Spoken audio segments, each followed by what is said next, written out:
Newly identified drug personality, huli naman sa bypass operation.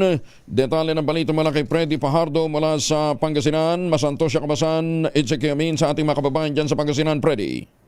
Masanto siya kabusan, Kuyang Angel. Nasa kustodiya ngayon ng Dagupan City Police Station ang 27 anyos na binata, newly identified drug suspect na residente ng Barangay Pantal, Dagupan City matapos itong masakote sa bypass operation. Sa ulat ni Dagupan City Chief of Police Lieutenant Colonel Brendon Palisok, nagsagawa ng operasyon ng kanyang mga tauhan sa Special Drug Enforcement Unit sa Fish Market sa syudad alas 12:12 ng madaling araw kung saan nakabili ang kanilang asset ng dalawang plastic sachet na naglalaman ng hinihinalang shabu sa suspect kapalit ng mark money at agad itong inaresto. Ang nakumpiskang illegal na droga sa suspect ay tumitimbang ng 5 gramo ng mga street drug price na 34,000 pesos. Nasamsam din sa pag-iingat nito ang ginamit na mark money. Kasong paglabag sa Section 5 Article 2 ng Republic Act 9165 o the Comprehensive Dangerous Drug Act of 2002 ang kinakaharap ngayon ng suspect.